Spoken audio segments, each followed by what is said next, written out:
Hello, mate. You checking me out again, are you? We've swapped sofas today. He's sitting on the one I'm on normally, and I'm sitting on the one he's on normally. Anyway, hello, hello. Today I'd like to take a look at this, which is the Polo, and I think one of the nicest cars I've ever owned. I had it as a student, and it was lovely. It was a lovely car.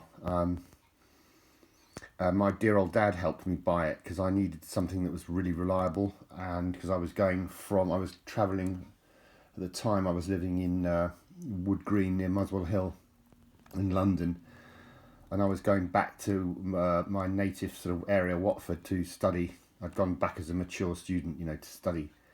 It was it's a long story, and I won't go there today. But I basically needed to get an HND under my belt because I'd had a bad accident and I couldn't do what I used to do, so I needed to get some qualifications. A friend of mine was helping me out with offering work, but he said you need to prove that you're of a sort of standard of education that you can do this stuff. So I went back and did a communications design course at West Herts College in Watford, which helped me into the IT industry and computing. Which is really useful. So this was the car that I used to use. It was a K registered car. Mine was K716WWD was its number plate. I didn't have the coupe actually. I had the long. You'll see in the magazine, but mine was white. It was a lovely car. Had the most beautiful seats, which again, as I say, you'll see in the magazine. That was the format of mine, except as I say, mine was white, and I had wheel covers on mine. It didn't have those, though those were underneath. I had plastic wheel covers on, which I kept losing, which was really annoying. Every time I hit a pothole or went through deep water or something, the wheel cover would disappear, and they were very expensive to buy as well, which was a real nuisance. So in the end, I got some tie wraps that you'd use for cable ties and just strapped them onto the wheels so they couldn't come off. That was pretty much the dashboard, although, is that a left-hand drive or a right-hand drive? I can't see. Can't remember. But yeah, that was the format I had. It was a lovely car. Really spacious in the back as well. You could put the seats down, get loads of gear in there. I had the CL. That's the one I had, the Polo CL. Mine was a 1.4, was it 1.3 or 4? I can't remember. Perhaps this catalogue will reveal it. But yeah, obviously a wide choice of interiors, of specs. Mine had a stereo. It wasn't that one, mind you, but it did have a standard Volkswagen stereo cassette player. Lovely sounds, lovely tunes. And that is obviously the coupe version. That's the shortened one. And there was a GT or GT40, which was obviously went like sort of shit off a greased shovel, No, it's 1.3. I'm sure mine was a 1.3. It was very quick, to be fair, because it was only a little car. Don't forget, they're only light. They're not. It's a sort of what you might call a shopping car. But for a student like me, it was awesome. I mean, I was delighted with it. Absolutely delighted with it. And yeah. That's the GT, I think, isn't it? It is. Look, you see the GT Coupe. You can tell when Volkswagen have this elegant red trim down their bumper. That's often the kind of GT Sport version, that they used to make. 75 brake horsepower. Well, I mean, in a car that size, that's a lot of poke. You can shift. Don't you worry. In a car like that size, 75 brake horsepower in it. But mine was great. I mean, I loved it, and as I say, got a lot of use, huge amount of use out of it. I can't see the seats that I had though. That's maybe they're coming later.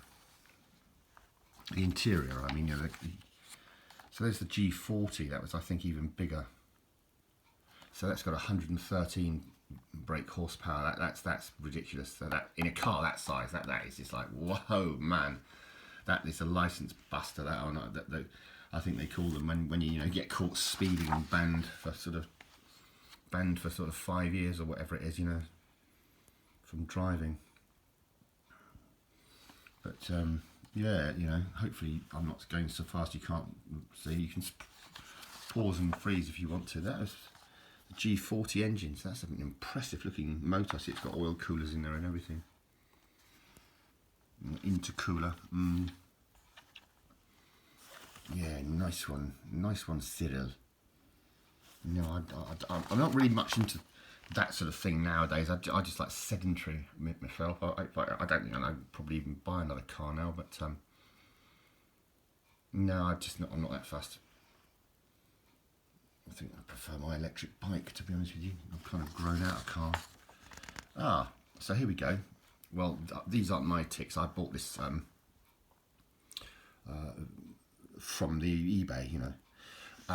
That was the colour I had. It was called Alpine White, by the look of it. And those were the seats I had there. The rainbow cloth. Very, very attractive, in actual fact, for its day. Lovely, quality made cloth, you know, no rips, no tears. It was, as I say, mine was a K-Reg, so that was 1993. And when was I at the college? Let me think. Yeah, about 4 or 5. Yeah, so it was only a 2-year-old car. So it was lovely. It was like new, you know, it was brand spanking new. I think some old gentleman had it and he didn't like it for some reason or other. He didn't like it, so he traded it in for a lot. I think it was underpowered. He said it was underpowered. He felt, which was rubbish because I mean it wasn't for me. It was a zippy little thing. I think he traded it in for a Golf, something like that. He bought that one and had it a couple of years and then traded it in for a Golf. And so I got the benefit of the doubt and bought, well, with the help of my dear old dad, I bought that Polo. Had very good headlights at night. Very, very strong headlamps. You could see, you know, a fair old distance, and it was very sure-footed. Front wheel drive car. 1.3. That's right. And zippy, you know, very economical. The only thing wrong was that it had an alarm system, which was very bizarre. It had like a jack, like you'd use to plug in a guitar into an amplifier, you know.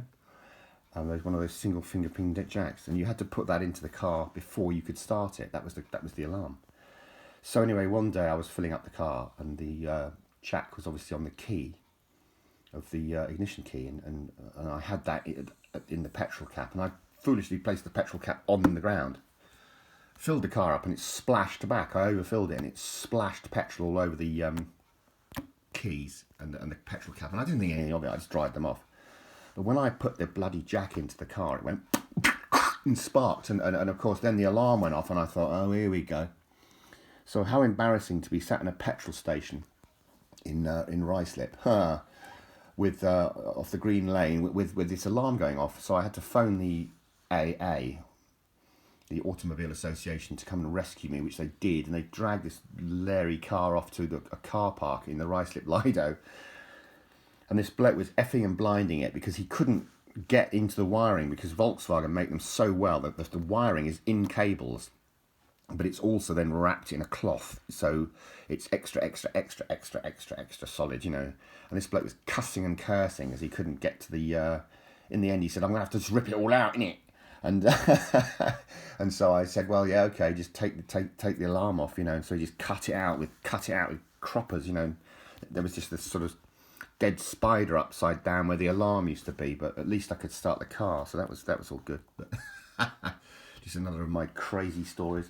You all right, Jimbers? You're twitching, mate. You okay, Jimber? Jimber? You all right, Dad?